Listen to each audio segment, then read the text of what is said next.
Aaron Rodgers returns to MetLife Stadium, where he spent so many iconic years of his career. Oh, wait.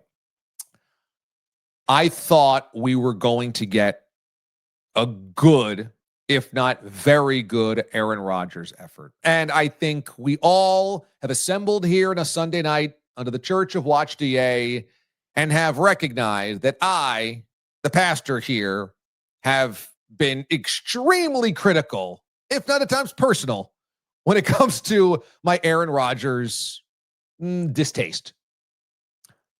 But I thought we were going to get a very good Rodgers performance today because no matter what was fair or unfair, I didn't think the Jets treated him unfair.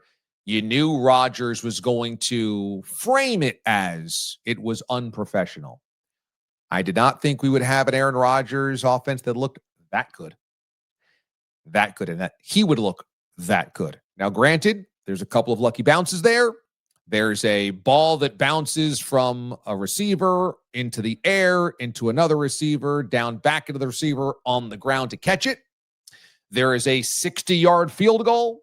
There is some, magic that happens that might not have been Aaron Rodgers' reasoning or Rodgers doing rather.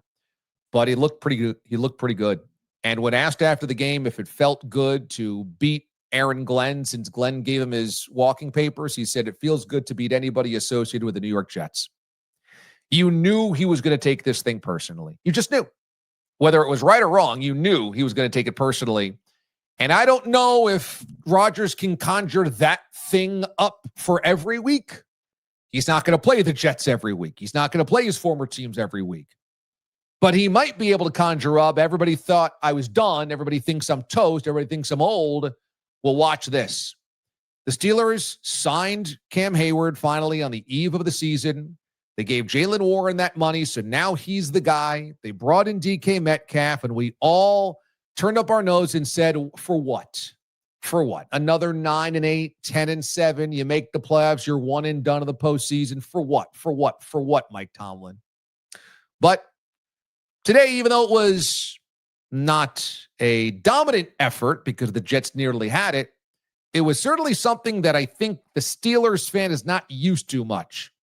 An offense that looked really good and a quarterback that threw that many touchdown passes without turning the football over. Oh, well, that's a pleasant surprise.